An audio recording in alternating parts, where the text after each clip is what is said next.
Okay, everyone, thank you for your patience. I heard it rained a little bit outside, so hopefully everyone got here still relatively dry. We have an exciting presentation panel, if you will, that I think speaks to a lot of what we're being asked as administrators to do in our own eSport programs. And I'm using the imperial we here. A lot of you are from... Sorry about that. That's either me or one of those guys. Okay, you're being asked to do things that you're not very comfortable or familiar with in your now new esports position. And that is to work with groups who historically never have. So for a lot of college universities, working with companies who are more tech-oriented to help build up something in terms of intercollegiate competition is entirely unique. That is esports. It's something that we're all learning. And it's a 6-year-old industry at the very oldest at this point in time, especially in higher education. There's more questions than answers right now. So for this panel, what we were excited to do is bring around some of the greatest and most educated people we can find in their own respective industries that are deeply tied into esports, particularly in helping more recently schools start their own esport programs, so that we can ask from their perspectives, what excites them about college esports? Where do they see professional esports going? What entices them to partner with a school or not?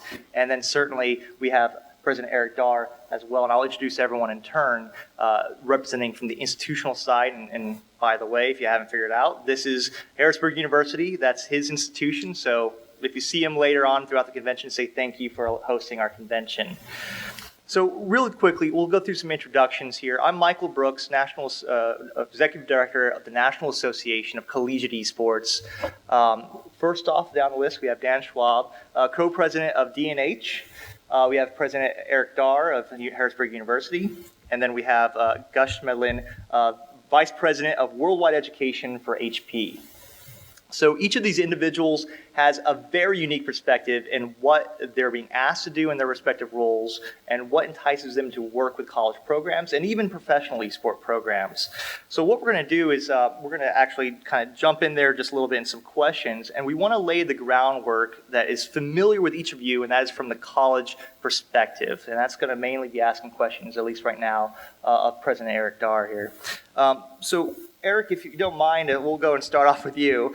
And I want to ask you a little bit, again, formation setting question. Can you tell us about why you started an esports program at Harrisburg University? Sure. So, we're in the higher ed universe, we're a relatively speaking new university, 14 years old. Started in 2005, 73 students. To this fall, we'll have more than 8,000 students. So, we still have many people 2 blocks from us that have never heard of Harrisburg University, right? So a new university, one of the things that you're very interested in is brand building and brand awareness. And athletics, not just esports, but athletics in general, gives an institution that opportunity to build brand and to build awareness in a way that it might not otherwise. So that was one of the key reasons the university jumped into esports. We had talked for a couple years about athletic programs, but we're a science and technology university. We're Harrisburg University of Science and Technology. We have it in our name to remind us of what we focus on, right? So as such, we've never had an athletic program. So to start a basketball program or something else, anything, you're going to be a minor D3 relegated university. So it was difficult to imagine how we would make a name for ourselves in traditional athletics. But esports gave us that opportunity to brand and to build brand awareness in a way that we couldn't. That was reason one. Reason two, again, athletics in general allow you to build a community inside your university and outside the university and engage the wider community in which you sit. And so for us, esports has done that through events and tournaments, the team itself, opportunities for the community around us that are interested in esports to see competitive esports in a way that they never had that opportunity before. So brand building and community building, I would say, were the principal two reasons why we jumped into it. So from what I'm hearing, it wasn't just enough to have an esports program. You wanted to use that as a vehicle to extend the Harrisburg brand and name. Right. So if you're starting this with the principal goal of building brand and building national, international awareness of an institution that many people say you're a hidden gem, I've come to hate that term. So, you have to go big. You have to make a splash. You can't just, throw 5 students into an old computer lab and call it a day. I mean, no one's going to pay any attention to you. So you think about an investment. You think about esports as a spectator sport. You think about what the esports investment from a university looks like very differently if that's one of the principal goals of the program. So speaking of recognition, is there anything that you're really proud of your esports program? I obviously know, but just in case anyone missed it, if you had anything to share there. Yeah, in case no one missed it, we were fortunate enough, won the national championships in Overwatch this year. Team was fantastic. Experience in Houston with ESPN was fantastic. And, that tournament was featured for an hour on ESPN in prime time. They mentioned Harrisburg University more than...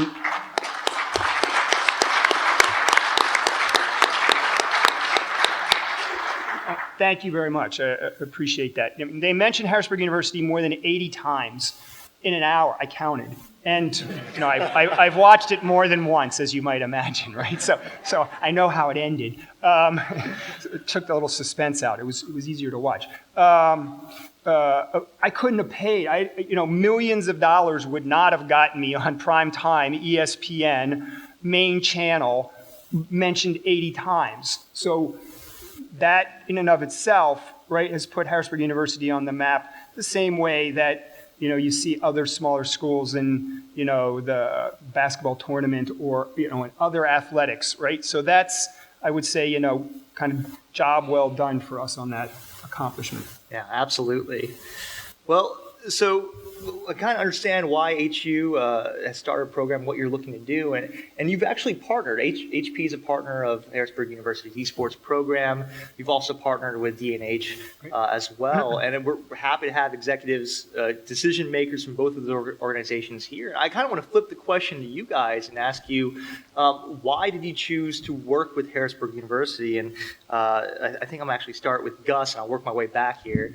Gus, why did HP decide to work with Harrisburg University? What do you look for in a college that you want to work with? Well, one of the main reasons is sitting right beside me. The executive leadership of President Dar really was spectacular. But it's not just that we came in and dealt, exclusively with President Dar. It's the rest of the staff as well. I thought I was high energy, and then I met Doug Firestone, who's the chief of staff. I think he's either texting, probably saying something nice about me on Twitter, I hope. But and then when you go into the practice facility or you go to any of the esports events, you're not just seeing the student esports athletes. You're also seeing the coaches. You're seeing other students who are out there supporting their friends.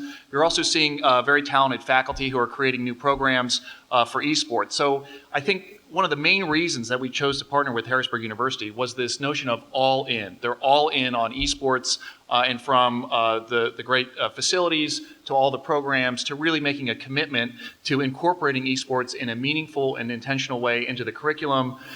Absolutely great. There are other factors too. Look around. There was this place called the Whitaker Center, which is the next door neighbor to Harrisburg University, that was a turnkey, incredible facility that was right in the middle of the state capital of one of the largest states in the United States. So having the Whitaker Center, having a commitment an all-in commitment from the university, and having the geographic centrality that is Harrisburg, that is the state capital, this was ingredients that were just too much to pass up. Gotcha. And then, Dan, I'm going to ask you the exact same question. And I think you're a more recent partner, so it's probably something you looked at within recent memory is why partner with HU? Part two of that, and perhaps this is the first part of the question, can you explain a little bit about D&H and what you guys do in terms of your core business so that people have a place to kind of put you in their minds? Great, thank you. So I work for a company called D&H Distributing. We're a technology wholesaler. So we buy from companies like HP, NVIDIA, Intel, Microsoft, and sell to resellers and retailers around the country. Everyone from Best Buy to Amazon buys products from us.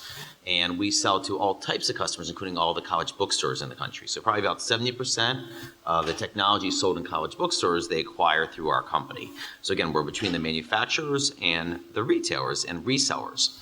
So our headquarters is based here in Harrisburg, Pennsylvania. So we've been here for 70 years. So we are ingrained in the community, and I was personally active when Harrisburg University was founded. So they reached out to us, the Whitaker Center at Harrisburg University, when this brainchild came up about, could you take an IMAX theater and make it gaming? Could you have this eSports team? And there was a lot of passion. So from our standpoint, we saw ourselves as a facilitator, introducing them to Intel and HP and other companies, because we've got strong relationships with those manufacturers. But we also had a vested interest in the success of Harrisburg University as a local constituent. So I think as you're looking at within your markets, when you think about your support base, other technology companies in the local area, because we think about Harrisburg University being successful, being a talent pool for our hiring needs. And we also just saw the wave coming. We saw this hitting critical mass. And we view ourselves as maybe having this 10,000-foot bird's eye view, being able to share things, because we have resellers coming to us all the time that I sell the technology into the computer labs. I want to go talk to the school about eSports. Help me understand what's involved, because they're going to ask me a lot of questions. So we spend a lot of time trying to understand from the manufacturers, from Harrisburg University, from others, if you want to get involved, what's required. Absolutely. So just to reiterate what you said and ask a follow-up question there, you're really the conduit between the manufacturer and further down the line with the group that's actually then selling potentially to a school, That's right? correct. Yep.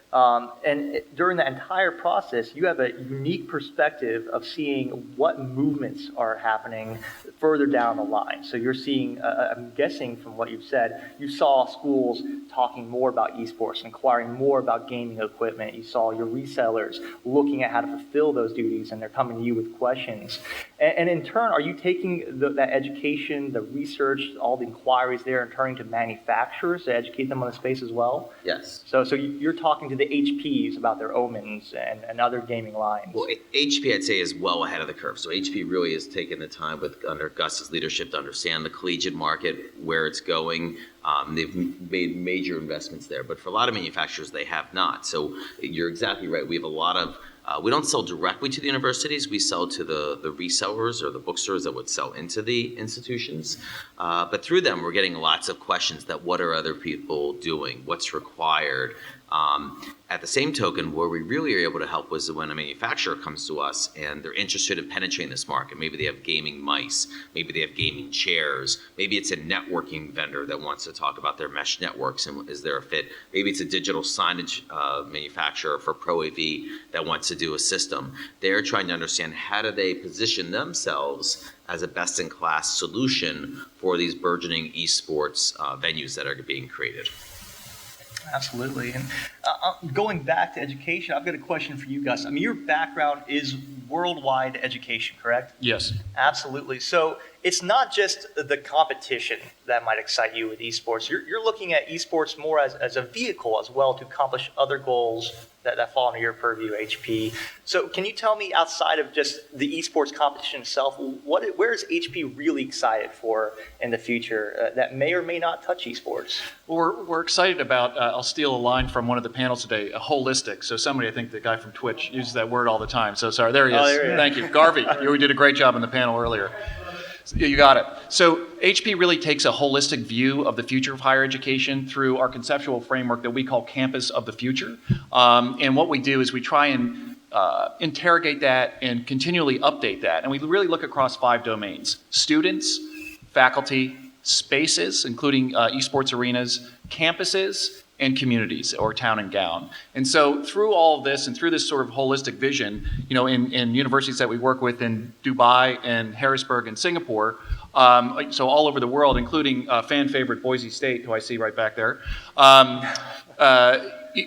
we're really excited about helping institutions think about how they can improve operational efficiency and simultaneously improve learning outcomes.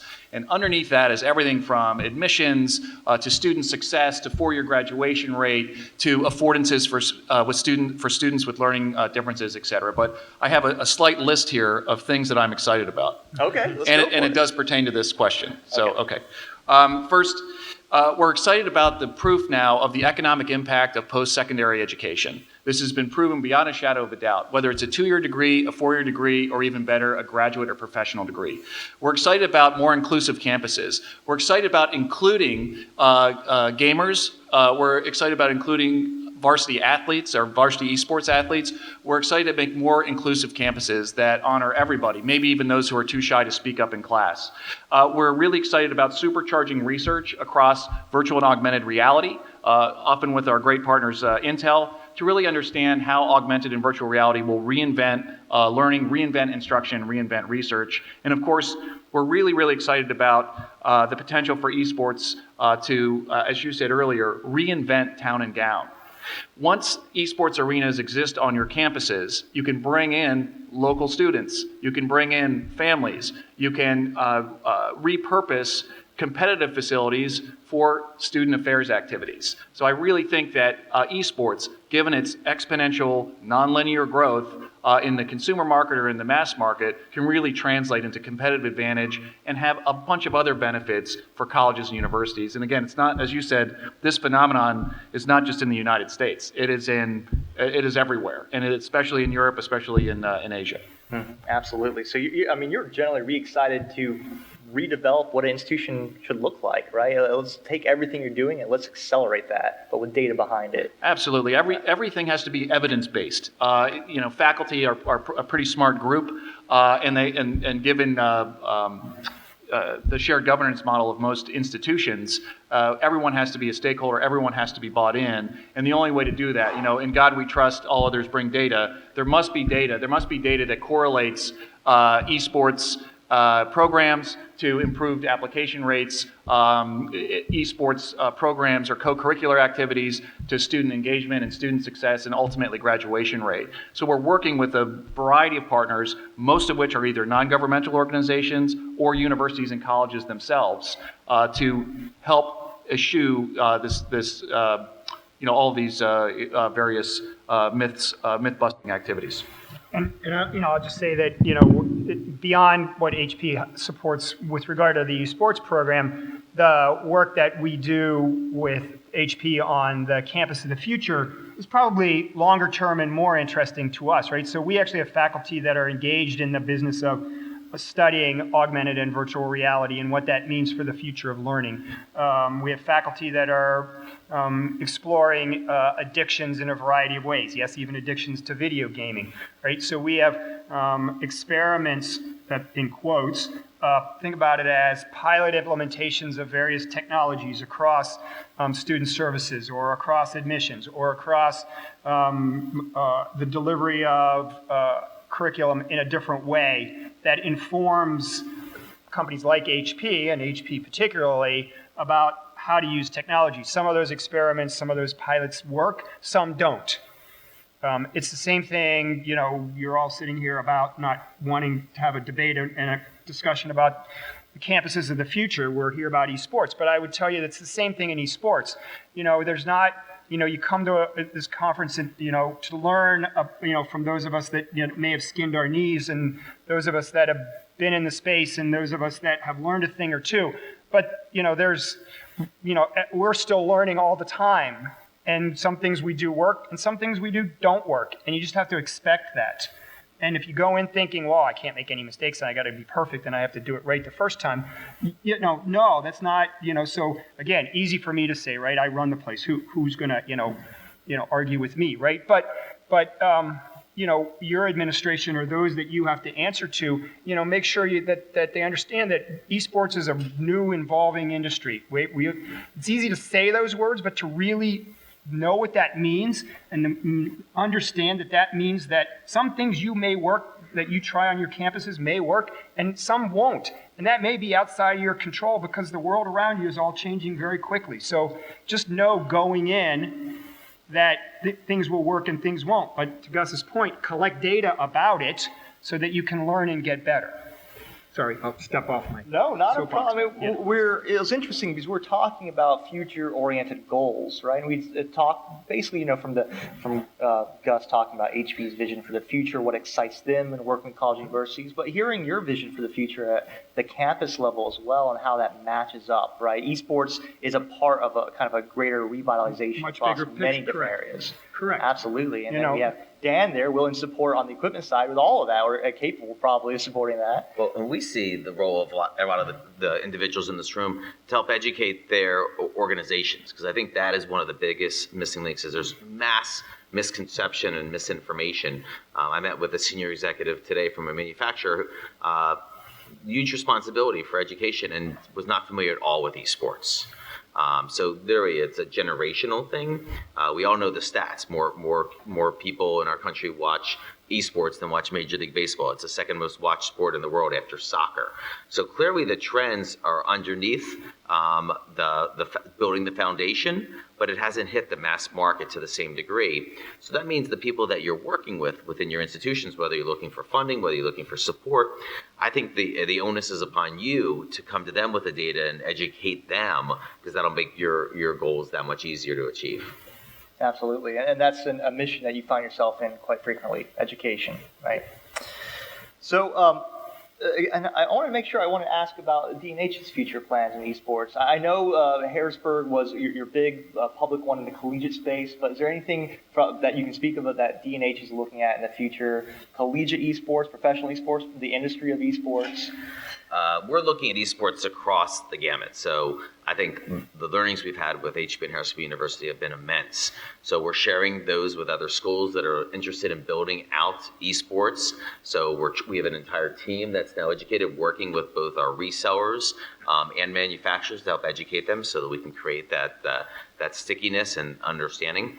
We're working with companies that are actually working on professional sports leagues and helping them if they're trying to build a dedicated venue, and even K-12. So that's one of the largest areas. And I would say that for those in this room that work within the administration of your universities, I think once you hit critical mass and have an education, I think you could add a lot of value to those schools in your area, which eventually become your student population, because they're all going to have club teams. I think that's actually accelerating to us as fast, if not faster, than the collegiate level. So I think that's kind of a grassroots effort that you could leverage, because every student in high school is very familiar with esports. Yeah, and I'll point out one thing. For those of you who aren't aware, high school esports started later than college esports, but in 1 year, this last academic year, 20 state athletic associations have as approved esports as a sport in their associations. So I'm not talking about they're lagging behind us. They have just jumped ahead in terms of providing legitimacy for high school level competition and students participating at the high school level to almost half the entire country in less than a year.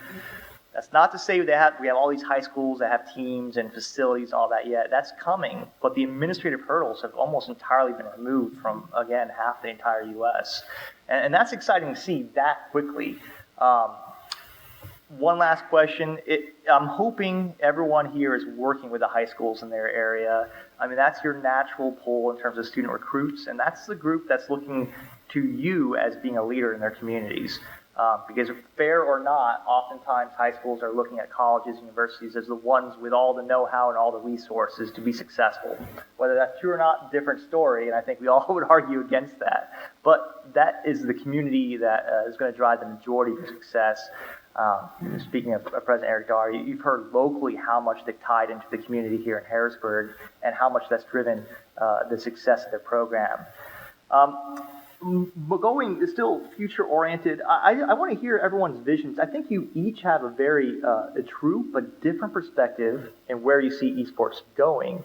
And I'm interested to know in the short term, let's say 5 years, what do you see next for the industry? And I want two predictions, if you don't mind. You don't have to give me two, but I'm asking for two, is what do you see for the collegiate esports industry, and then what do you see for professional esports, right, and the esports outside of the amateur market?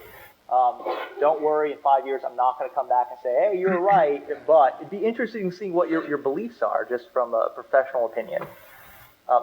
Dan, I think I'll start with you. I'll lead off. I'll maybe flip it. I'll start first with from the professional level. I think this, if you think about in the Olympics, they have things like snowboarding and trick skis, right? Amazing how quickly that came. Those sports were probably only around in the last 20 or 30 years. I think esports is going to be a much faster pace. I believe internationally, it's already further than the U.S. I personally believe that within the next 5 years, it'll be on the cover of magazines like Sports Illustrated regular times. I think it'll be much, much more of the mainstream. I think there won't be anyone that doesn't use that term. I think it'll absolutely be they're talking about it as being part of an Olympic sport. So I see, as Gus said, the trajectory, it's not linear, it's exponential, it's the hockey stick. It is growing at a pace far beyond most people's expectations. So I would argue this group in this room, you're ahead of the curve. I think you could leverage that to your benefit. As it relates to the collegiate esports, I think though, when you think about March Madness, right, that's the primary event kids watch or the population watches of student athletic sports.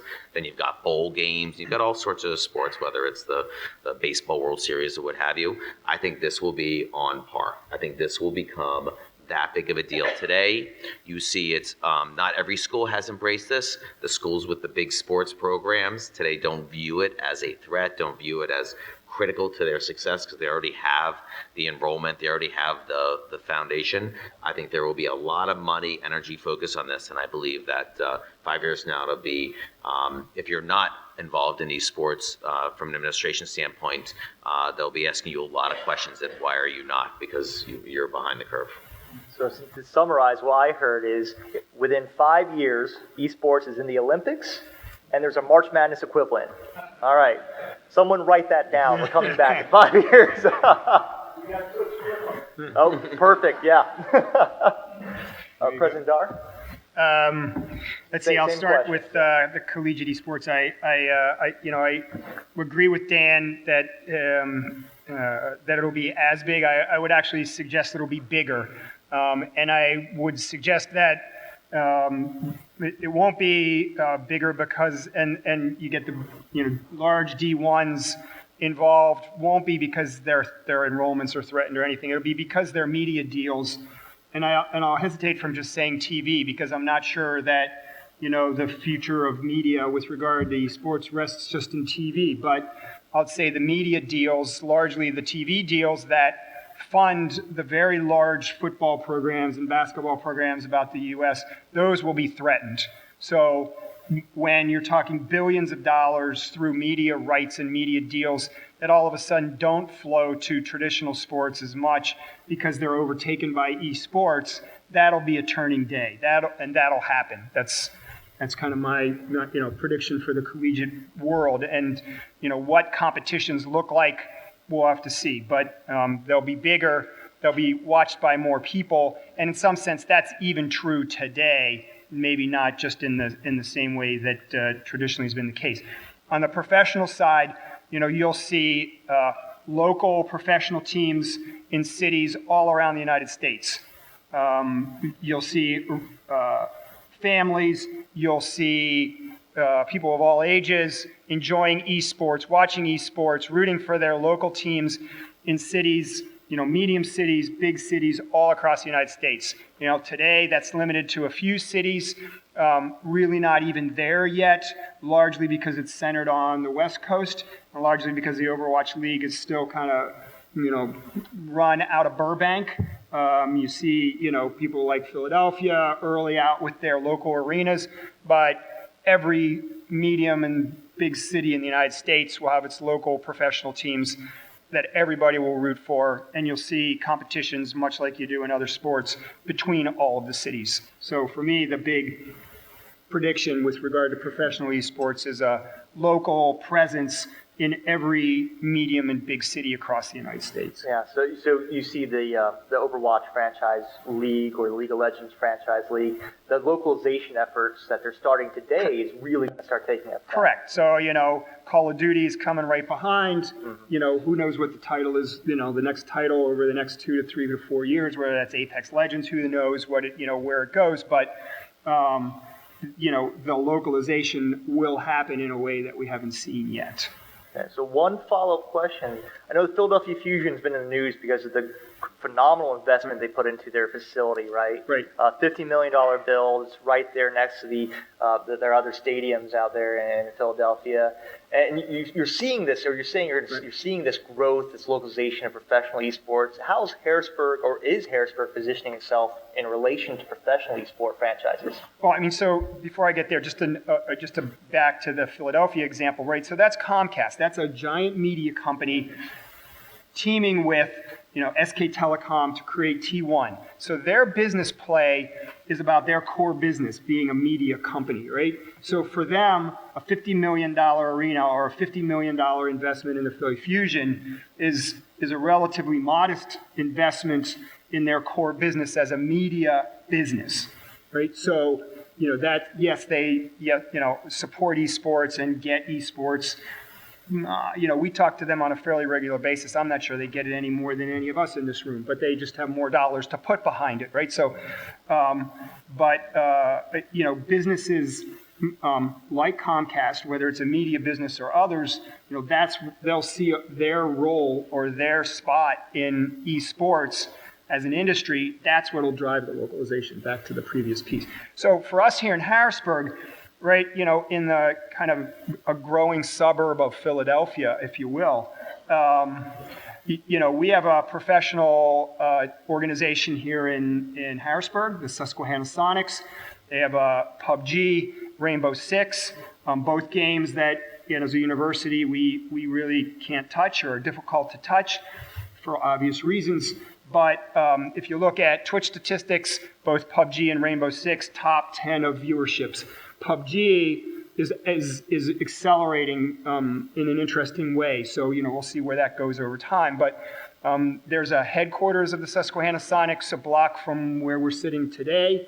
As Harrisburg, as we consider our own arenas, places like this, which are fantastic, right, to make esports a spectator sport, it becomes a critical mass. Harrisburg University, we do our thing. The Susquehanna Sonics does its thing. Again, similar opportunity, right, in other cities around the U.S. where you all might sit, right, as localization happens, your opportunity to partner with, some of the existing professional organizations or new professional orgs that may start in your cities or your towns that give you an opportunity and a critical mass for the creation of infrastructure, whether that's hard infrastructure like arenas or whether that's infrastructure like workers, those that can man events like this, and that you'll see behind the scenes tomorrow when Harrisburg University plays Boise State. It takes a lot of highly technical people to put on an event like that. That's an infrastructure. That's a workforce that doesn't exist largely throughout the United States yet. So I just want to put a pause real quick and point out one thing in case you missed it. We just heard and saw a college president quote Twitch viewership stats from memory, right? I don't know if we can say that about each and every one of your presidents on campus, but there's something that I just was kind of my mouth dropped a little bit there. That's not what I expected there, and that's fantastic. Yeah, exactly. Thank you, Gary.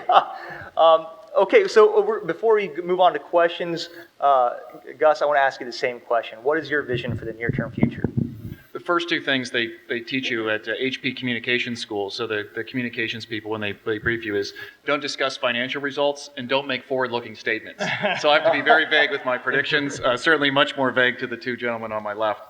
The other thing is it's really not my job to make predictions or forecast for collegiate esports.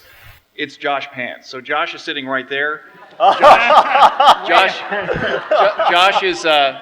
is our full-time expert on esports. You can read a chapter in his book about how to create an esports program at your college and university. So he is the expert. I'm the figurehead. You want to stand up so everyone can find you Josh later? Pan, everybody. All right. Yeah. Yes. All right. So I will make two quick ones. First, I do believe, and it's my personal opinion, that esports will become an essential recruiting tool for colleges and universities. Recruiting new students, full stop. I also believe that esports can help with the diffusion of innovations and can spur interdisciplinarity, bringing together business faculty, bringing together CS faculty, bringing together marketing faculty, And what innovation looks like on college campuses today is interdisciplinarity. So I really think it can be this convener because it combines so many disciplines into one thing, and most importantly, includes the most important ingredient, students. So esports is here to stay, and absolutely, from a professional perspective, it's way up and to the right in terms of growth. Getting interdisciplinary faculty participation, that's a bigger prediction than Dan's You're right. Olympics prediction, right? You know, That's a good point. Okay, so in the time that we have remaining, we're going to open it up to some questions. I don't think we have mics out there, so I'm going to repeat your question if I can hear it correctly. And if you want to designate who you wanted to ask or just leave it open to the panel, let me know as well. But if there are any questions, if you just want to stand up, and I'll call on you so we're not all shouting at the same time.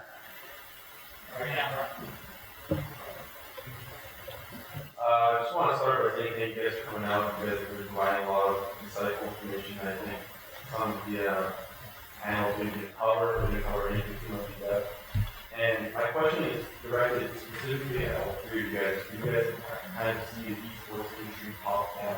You guys can see the whole landscape, you see what teams are thriving, like where the money's going, how it's flowing, cash in, cash out. And I kind of want to address the elephant in the room that maybe some people haven't really talked about too much.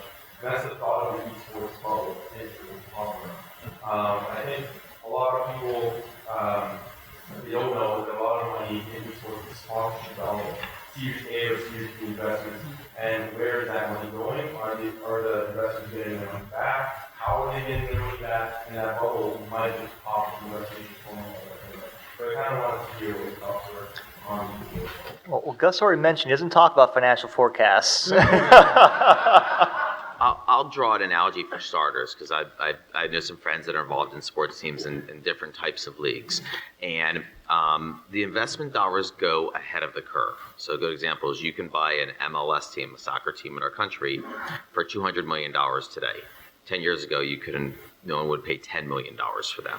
Why? Because the World Cup is coming to the U.S., they see the worldwide trends, and they think that it could become the next big sport in the United States. They're betting ahead of the curve. They're not looking for the short-term ROI. So I believe esports is akin to that. There are people who are betting on it, not to where it is today, but where they believe it's going to be. And there may be some people that are disappointed if they have short-term time horizons. But I believe a lot of the investments people make, the reason why I don't feel that it will be successful and it will not be a bubble, there will be failed initiatives. There'll be people trying to build an esports stadium and there wasn't the critical mass or local support for it. But the reason it will be successful is because when you look around the room and you look at your peers, that pretty much every 13 to 21-year-old in this country plays video games to varying degrees, and that's not going away. I think, my own analogy is I have children that would watch other friends play video games for hours on end, right? So I think from that standpoint, as long as there is that foundation, as long as people aren't going to be distracted and migrate to something else, it will not be a bubble. It's just a question of where the success will be. Will they be at the professional level? Will they be in the scholastic level? Will they be in the local level? That's the bigger question, but there'll be a lot of winners. Yeah, I mean, I would say I agree. The market is there, right? The eyes are there. The interest across the globe is there. It's not limited to a country or a region. It's around the world. And the challenge will be, how do you monetize the interest that's there now? Because it's not there in traditional ways that traditional companies understand. But the interest is there, even more so. So, when you think about how do you take advantage of the eyes, back to Twitch, right, that are on any given weekend, right? That's a different challenge to monetize that vision than people that are watching TV in a very traditional way. The other piece that I would say is a challenge is infrastructure, right? So not only do specialized arenas or arenas that can support esports events don't exist, right? Right now, there's very few. And other events try to shoehorn themselves into, right? I mean, anybody who's played esports for a long time, your experience is, on a flat room convention, vanilla space in some no-name hotel somewhere where somebody rigged up 40, 50, 100 computers, right? That's not the future, that's the past, right? So the infrastructure to support eSports, in-person, spectator events doesn't exist. The other bigger challenge, and the great news for those of us in higher education, is that the personnel, the skills, the workforce to support the eSports industry does not exist. Does not exist. The audio technicians, the video technicians, those that know how to market and how to, in this space, don't exist. The skill sets to manage events in esports don't exist. So from a university perspective, man, what better opportunity could you have than a growing over $1 billion a year industry where the workforce doesn't exist? I mean, we struggle for where's the next great need for a workforce so we can build new programs and new curriculum. You couldn't ask for a better opportunity on a silver plate. So, I think, to the point about is this going to be a bubble, if infrastructure doesn't get built, meaning for whatever reason, hard infrastructure, and if the workforce doesn't exist, then yeah, it'll struggle. The world of esports will struggle. But those are challenges that can be addressed and can be solved. My only response to that would be, read Chris and Brett's book.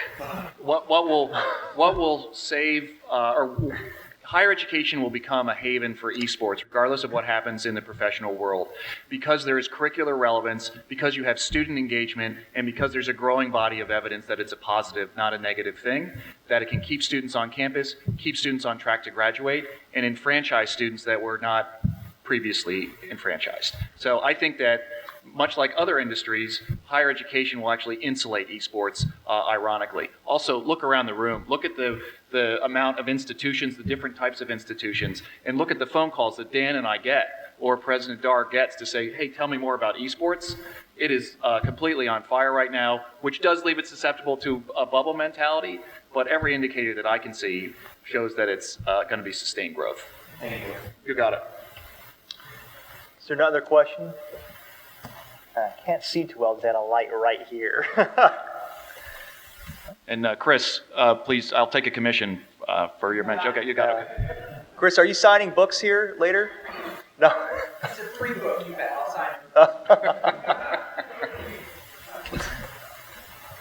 This is specifically to be one of the struggles that we've had trying to implement these programs is we have the support for our administration and our staff, but the struggle that we had is they really just don't understand what these sorts are and how they work. I was wondering how you kind of educated your staff on what these sorts really are when you were Yeah, everybody hear the question? The question was, how do you educate those that may not understand what esports are, so that you can gain traction and better support and move forward with initiatives? I think, a couple things. One, I invite people to watch an esports event of significant size, right? And you can see and feel through videos the excitement of the audience. We had a county commissioner here for our Hue Festival last year, didn't understand esports at all. We had a terrific set of final games in League of Legends and Overwatch.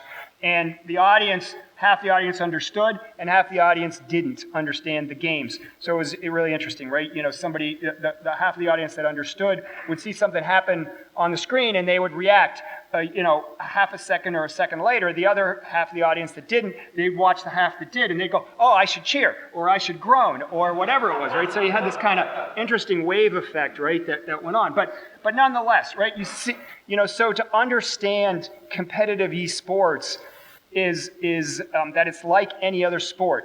The audience reacts the same way. The competitive spirit is the same. I'd say from a player perspective, what I tell people is that, Overwatch and League of Legends are team-based games. That 5 people or 6 people, you have to communicate. You have to work as a team. You understand how to win as a team. You understand how to lose as a team. You have to build the team. That's exactly like any other athletic endeavor you're ever going to do in your entire life as a team, right? The same kinds of things. From a if you're trying, what university and its students don't care about critical thinking? Every single president will raise their hand. I wish our students knew better critical thinking skills, right? Every single one of us. And what better than eSports, right? You have to concentrate for hours on end, particularly in a game like Overwatch, and make split-second decisions, critical decision-making about how to sift through who knows how much data coming at you in any short period of time to make really quick decisions. You have to be in the moment. You have to concentrate for hours at a time. So when you point those sorts of things out to people, they start going, oh, I get it. And then, I heard at a conference somebody ask, well, why, to Dan's point about his kids watching eSports for hours, or watching other people play. Why do you watch other people play video games? Why don't you just play video games? And the answer back was, to those that, I don't know how well, each of you know football or basketball or whatever, right? But you see somebody like LeBron James, right, make an amazing play that's almost superhuman from a physical perspective, right? And people cheer and go crazy, and they watch games for that, right? For a dunk from LeBron James, or from a home run, from Mike Trout, or from, a run by, Saquon Barkley, right? That's just superhuman, or a catch. It's the same thing in eSports, right? Somebody makes a shot through a little window, through a set of keys, left and right movements that are superhuman. And they do it once, they do it twice, they do it 3 times in the space of 2 seconds that most other humans on the planet don't have a clue how to do. It's the same thing to those of us that are in gaming to watch that as it is to watch LeBron James make a dunk. Right? That's why you watch for hours and hours, to see things like that. It's this, again, so I point out, these, sorry, I got a long-winded answer, but you point out these very specific things, right, that connect people to things that they already know in the sporting world, and say, this is why people are thrilled about eSports. This is why it's a phenomenon. This is why people watch. This is why the Barclays Center sells out in an hour to watch the Overwatch championships, right? This is why we're excited and passionate about it. I would add one thing to that, which is look how Harrisburg University has become on the map, from a university that very few people heard of many years ago outside the local economy, today being on ESPN, being national recognition, being written about on ESPN and Twitch, and so I think that is key. I think you can go to that data and say this is how we become. We broaden our universe. We become more attractive to the student population. We become more meaningful to different foundations or to donors. So I think it has a lot of different touch points. I mean, we have a guy that runs communication for us. He would say, I would complain, how do you get people to pay attention to us? And he would say, well, you can push somebody off the roof of the building. People will pay attention, right? So me personally, I would rather, have won a national championship than, pick a volunteer and say, hey, jump off the roof of the 17-story building, right? So it's a little better, more positive way to get somebody to pay attention to your university, right? So, I'm hoping those wasn't the only 2 options you had. No, we had a couple others, but Okay, yeah, those are the exciting ones. Yeah.